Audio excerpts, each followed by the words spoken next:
Hello everyone, welcome in my organic chemistry class. Students, in the last class we have already discussed about the method of preparation of ether, and today I am going to tell you about the physical property of ether, and I am going to tell you about the chemical property of the ether and structure of diethyl ether.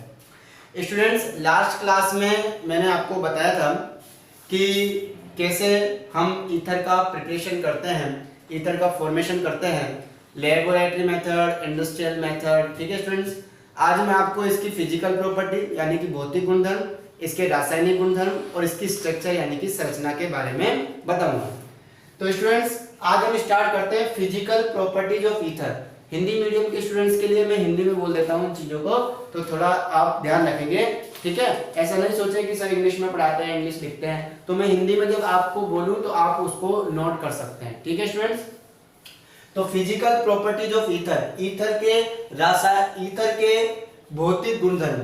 ठीक है, पहला, ether कैसा होता है देखिए, colourless sweet smelling liquid. हम जो भी पढ़ रहे हैं वो डाईएथिल ईथर के बारे में पढ़ रहे हैं स्टूडेंट्स। इस चैप्टर में आपको जो भी दिया गया है वो डाईएथिल ईथर के बारे में दिया हुआ है, इसलिए हम यहाँ जो भी property, chemical property, physical property, structure जो भी पढ़ेंगे वो डाईएथिल ईथर के बारे में पढ़ेंगे, इसलिए आप बार बार इस चीज को नहीं सोचे। ठीक है, तो फिजिकल प्रॉपर्टी में यानी कि भौतिक गुणधर्मों में पहला है कलरलेस स्वीट स्मेलिंग लिक्विड, यानी कि ये कैसा होता है, रंगहीन होता है, मीठी गंध युक्त द्रव होता है। ठीक है, तो पहला भौतिक गुणधर्म हो गया कि ये रंगहीन होता है और मीठी गंध युक्त द्रव होता है, मीठी गंध वाला द्रव होता है। दूसरा, हाईली वेपराइज्ड इनफ्लेमेबल, यानी कि ये बहुत ज्यादा अधिक वाष्पीकृत होने वाला, अत्यधिक वाष्पीकृत होने वाला और ज्वलनशील। कैसा होता है ये, ज्वलनशील, जिसमें आग लग जाती है, जल्दी से जल जाता है। ठीक है, तो हाईली वेपराइज्ड यानी कि अत्यधिक वाष्पशील और ज्वलनशील। ठीक है, नंबर तीसरा, वाटर इनसोल्यूबल, यानी कि जल में अविलय, वाटर में सोल्यूबल नहीं होता, वाटर इनसोल्यूबल, जल में अविलय, एंड लाइटर देन वाटर, और जल से हल्का। देखिए, जल से हल्का, आप इन भौतिक गुणधर्मों को अपनी बुक में भी देख सकते हो, और हो सकता है ये लाइटर की जगह हेवियर दे रखा हो, लेकिन अगर यहाँ लाइटर है तो मैं आपको बता दूं क्यों होगा, क्योंकि ईथर में हाइड्रोजन बॉन्ड का फॉर्मेशन नहीं होता।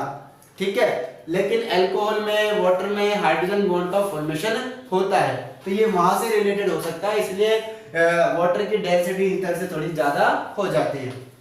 तो वाटर इनसोल्यूबल, जल में अविलय, लाइटर देन वाटर, जल से हल्का, highly soluble in organic solvent such as benzene, alcohol etc. ये बहुत ज्यादा विलय होता है, किसमें, कार्बनिक विलायकों में अत्यधिक विलय होता है, जैसे बेंजीन, अल्कोहल आदि में ये सबसे ज्यादा विलय होता है। बीपी, बॉइलिंग पॉइंट, क्वथनांक 307.6 केल्विन होता है। It is used to produce unconsciousness, बेहोशी उत्पन्न करने के लिए यूज होता है, यानी कि इसको अगर आप इसकी वेपर को सूंघ लो तो आपको अचेतना यानी कि बेहोशी उत्पन्न हो जाए, अनकॉन्शियसनेस उत्पन्न हो सकती है। ठीक है, अब हम बात करते हैं structure of diethyl ether. Diethyl ether की स्ट्रक्चर कैसी होती है, तो देखो बच्चों, डाईएथिल ईथर में हम सब जानते हैं, ईथर का जनरल फॉर्मूला मैंने आपको बताया था, ROR, यानी कि दोनों तरफ एल्काइल ग्रुप होते हैं। तो डाईएथिल ईथर में दोनों तरफ एथाइल ग्रुप होते हैं। ठीक है, तो देखो दोनों तरफ एथाइल ग्रुप होंगे, बीच में ऑक्सीजन होगा, this is the oxygen and this is the ethyl 1 and ethyl 2। दोनों तरफ एथाइल मतलब एथिल ग्रुप दोनों तरफ होता है। तो देखिए, इस पे दो ऑक्सीजन पर जो दो लोन पेयर होते हैं, मेरा एक लोन पेयर, ये रहा दूसरा लोन पेयर। तो हम सब 11th क्लास में पढ़ते आए थे VSEPR थ्योरी, है ना, वो ये कहती है कि लोन पेयर के बीच में प्रतिकर्षण लगाता है, यानी कि रिपल्सन लगाता है, और लोन पेयर बॉन्ड पेयर के बीच में भी रिपल्सन होता है, और बॉन्ड पेयर के बीच में भी रिपल्सन होता है। अब देखो होता क्या है, ऑक्सीजन पर दो लोन पेयर है, सबको दिखाई दे रहे हैं, और दो बॉन्ड है, बॉन्ड यानी कि बंध। ठीक है, ये रहा एक बंध, ये रहा एक बंध, ये रहा।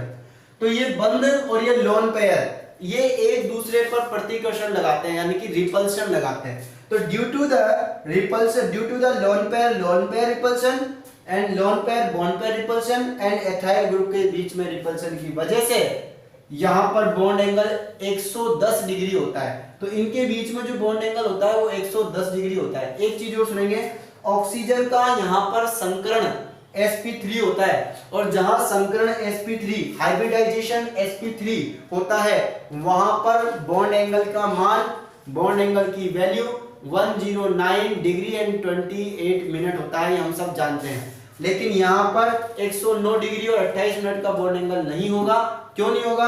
क्योंकि एथाइल, दोनों एथाइल ग्रुप एक दूसरे पर रिपल्सन लगाते हैं, और रिपल्सन की वजह से बॉन्ड एंगल क्या हो जाता है? इंक्रीज हो जाता है। कितना इंक्रीज हो जाता है? 109 की जगह 110 डिग्री हो जाता है। इस चीज को आपको ध्यान रखना है बच्चों।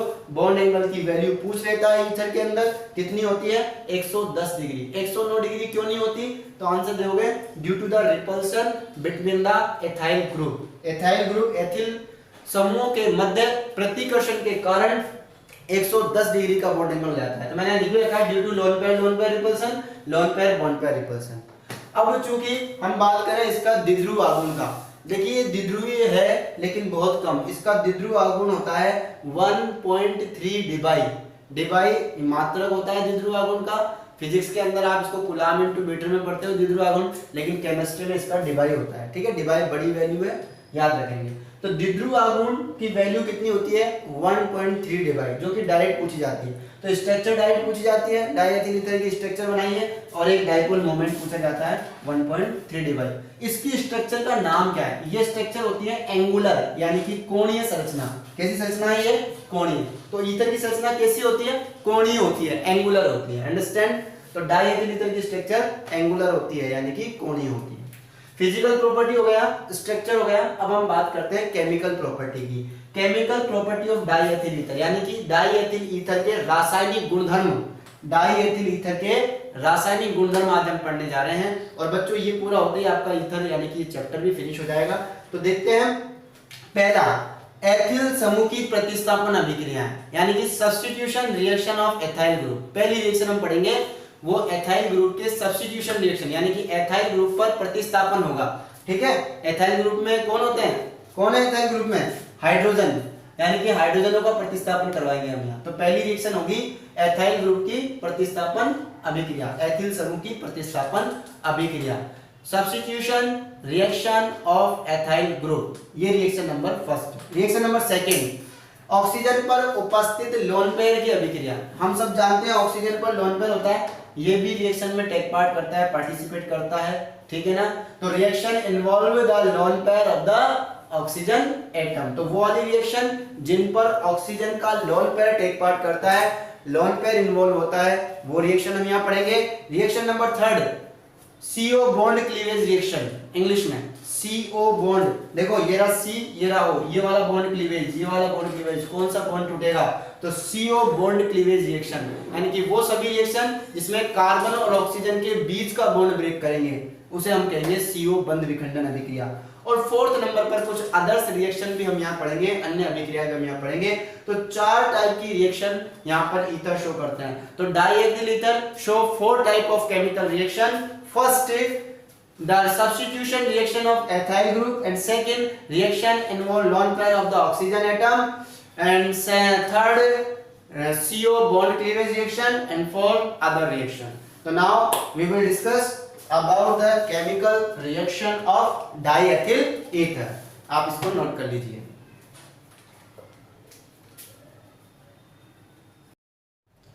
तो स्टूडेंट्स आज हम फर्स्ट रिएक्शन पढ़ेंगे। अब substitution on the ethyl group, यानी कि एथिल समूह पर प्रतिस्थापन अभिक्रिया। ठीक है, हिंदी मीडियम इंग्लिश मीडियम ध्यान से देखेंगे दोनों।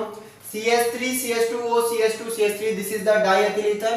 अब सबसे पहले हम इसकी रिएक्शन कराते हैं Cl2 के साथ। देखो प्रतिस्थापन अभिक्रिया सब्स्टिट्यूशन रिएक्शन यानी कि हेलोजिनेशन रिएक्शन होगी, तो ये सनलाइट की प्रेजेंस में होती है, हमें पता है। लेकिन अगर हम अंधेरे में यानी कि डार्क रूम में, तो इन डार्क का मतलब अंधेरे रूम में अगर हम यह रिएक्शन कराते हैं तो ऑक्सीजन के पास वाले कार्बन अल्फा कार्बन होते हैं। This is the alpha carbon. देखिए ये आपका अल्फा कार्बन है, ये अल्फा और ये भी अल्फा। तो एक को अल्फा मानो, एक को अल्फा डैश मानो। तो यहां से हाइड्रोजन का प्रतिस्थापन होता है, यहां से हाइड्रोजन का सब्स्टिट्यूशन होता है। तो Cl2 आपने लिया है, तो पहले जब अंधेरे में रिएक्शन होती है तो एक एक करके हेलोजन जाता है, एक एक करके। ठीक है, 1 by 1। तो यहां से एक हाइड्रोजन चाहे यहां से निकालो या यहां से निकालो, एक बात है, एक हाइड्रोजन यहां से निकलेगा, एक क्लोरीन यहां से निकलेगा। हाइड्रोजन और क्लोरीन दोनों मिलकर बना लेंगे HCl। ठीक है, ये बाहर निकल जाएगा। अब जो एक क्लोरीन बचा है वो उस हाइड्रोजन की जगह आ जाएगा जहां से निकला है। तो ये क्लोरीन आपका यहाँ लग जाएगा, एक क्लोरीन, तो यहाँ बन जाएगा देखो CH3 CHCl जुड़ गया, OCH2 CH3। तो इसे कहेंगे अपन alpha chloro diethyl ether. English में भी ये कहेंगे, हिंदी में भी ये कहेंगे। तो अंधेरे में जब ईथर को रखा जाता है तो ईथर का हेलोजनेशन अंधेरे में कराया जाता है, तो एक एक करके हेलोजन बाहर निकलेगा। आगे फिर से आप अंधेरे में रिएक्शन और करा रहे हो तो फिर दूसरा जो अल्फा था वहां से निकलेगा, पहले अल्फा से निकला तो दूसरे को फिर अल्फा डैश माना तो वहां से हाइड्रोजन निकलेगा, तो फिर दूसरा Cl लग जाएगा, दूसरा HCl बाहर निकल जाएगा और बन जाएगा alpha dash dichloro diethyl ether. ठीक है, अल्फा पर क्लोरो है और अल्फा डैश पर भी क्लोरो है, तो अल्फा डैश डाइक्लोरो, ठीक है, डाइएथिल ईथर आपका ओरिजिनल नाम था।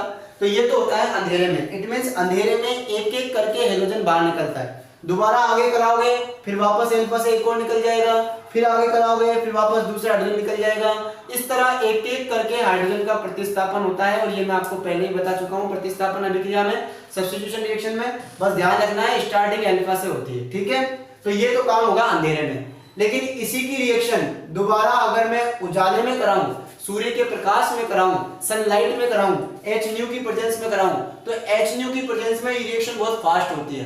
तो जितने भी हाइड्रोजन होते हैं उन सारे हाइड्रोजनों को हेलोजन सब्स्टिट्यूट कर देता है, प्रतिस्थापित कर देता है। तो हमारे टोटल हाइड्रोजन इसमें देखेंगे, देखो 2 और 2 4 और 3 7 और 3 10, 5 इधर है 5 इधर है, टोटल 10 हाइड्रोजन है। तो 10 हाइड्रोजन को निकालने के लिए मुझे 10 हेलोजन चाहिए, इसलिए मैं इसकी रिएक्शन 10Cl2 से करा रहा हूं, यानी कि क्लोरीन के एक्सेस में करा रहे हैं और सनलाइट की प्रेजेंस में करा रहे हैं। तो सनलाइट की प्रेजेंस में सारे के सारे हाइड्रोजन एक साथ निकल जाते हैं और आपके पास बनता है पर क्लोरो डाइएथिल ईथर। जितने भी हाइड्रोजन है सबको हटा दो, सबको Cl के साथ जोड़ के 10HCl आपने बना दिया और सबकी जगह Cl लग जाएगा। तो देखो CH3 की जगह CCl3, CH2 की जगह CCl2, O CCl2 CCl3 और साथ में 10HCl बाहर निकल जाएगा। तो ये रिएक्शन होती है एथिल समूह पर प्रतिस्थापन अभिक्रिया। ठीक है, एक एक करके सारे हाइड्रोजन सब्स्टिट्यूट होते चले जाते हैं। बात करते हैं सेकंड नंबर की रिएक्शन थी हमारी ऑक्सीजन पर उपस्थित लोन पेयर की अभिक्रिया, reaction involving lone pair of the oxygen atom. तो इसमें हम फर्स्ट पढ़ रहे हैं और फर्स्ट का भी फर्स्ट पढ़ रहे हैं, ऑप्शन ए।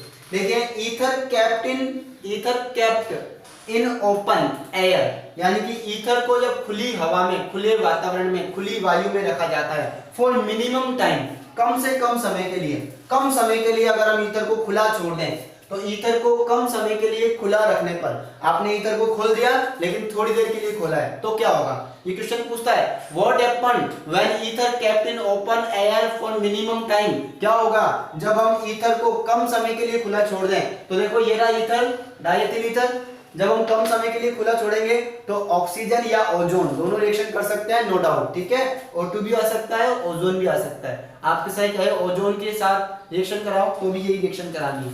तो जब ऑक्सीजन को कम समय के लिए खुला छोड़ते हैं तो ये आपका बना लेता है डाइएथिल ईथर पेरोक्साइड, यानी कि ऑक्सीजन से आकर जुड़ जाता है, इसका ऑक्सीडेशन हो जाता है, ऑक्सीजन से आकर जुड़ जाता है, लेकिन ये ऑक्सीडेशन थोड़ा सा होता है। ठीक है, इसलिए केवल पेरोक्साइड बनता है। क्या बनता है? पेरोक्साइड बनता है। ऑक्सीजन से जुड़कर पेरोक्साइड बनाता है, ये मैं आपको पहले ही बता चुका हूं। तो यहां पर ऑक्सीजन से जुड़कर क्या बना लेता है? पेरोक्साइड बना लेता है। अगर ईथर को हम ज्यादा टाइम तक खुला छोड़ दें, तो ether kept in the open for long time, ether को अधिक समय तक खुला छोड़ देंगे तो क्या होगा? तो देखिए, ईथर को अगर ज्यादा टाइम तक खुला छोड़ दिया तो इसका सेल्फ ऑक्सीडेशन बढ़ जाता है। तो इसका सेल्फ ऑक्सीडेशन बढ़ने की वजह से आपका जो O2 है वो अल्फा कार्बन वाले हाइड्रोजन पर देखिए C2H5 ये रहा ऐसे कैसे, दूसरा ऑक्सीजन ये रहा, उसके बाद CH2 आपको दिखाई दे रहा है, ये CH3 को मैंने नीचे लिख दिया। ठीक है, CH2 में से एक H के बीच में, यानी कार्बन और हाइड्रोजन के बीच में ऑक्सीजन यानी कि पेरोक्साइड ग्रुप आ जाता है, इसे कहते हैं अपन हाइड्रोपेरोक्साइड। तो बच्चों यहाँ बन जाएगा 2-एथोक्सी एथिल हाइड्रोक्लोराइड, जो कि एक्सप्लोसिव नेचर का होता है, विस्फोटक प्रकृति का, एक्सप्लोसिव नेचर, फट जाता है, इसलिए ज्यादा टाइम तक ईथर को खुला नहीं रखना चाहिए, वरना एथिल हाइड्रोक्लोराइड बन जाएगा और वो विस्फोट हो जाएगा, फट सकता है, आग लग सकती है, दुर्घटना हो सकती है। अंडरस्टैंड? तो अगर ज्यादा टाइम तक आपने ईथर को खुला छोड़ा है तो 2-एथोक्सी एथिल हाइड्रोक्लोराइड बनता है, जिसकी वजह से वो विस्फोटक प्रकृति का यानी कि एक्सप्लोसिव नेचर का होता है। अंडरस्टैंड? तो आपको ये ध्यान रखना है, यहां से क्वेश्चन बोर्ड में आता है कि what happened when ether kept in open air for long time. क्या होगा जब हम ईथर को लंबे समय के लिए खुला छोड़ दें, क्या होगा जब हम ईथर को थोड़ी देर के लिए खुला छोड़ दें, ऐसे क्वेश्चन बोर्ड एग्जाम में पूछे जाते हैं। तो बच्चों आपको बिल्कुल ध्यान से इस क्वेश्चन को करना है। 2 रिएक्शन हमारी हो चुकी है, बाकी हम बच्चों आपको नेक्स्ट क्लास में बताएंगे और नेक्स्ट क्लास में इस चैप्टर को हम फिनिश कर देंगे। तो मिलते हैं नेक्स्ट क्लास में नेक्स्ट वीडियो के साथ। Thank you so much, goodbye and take care.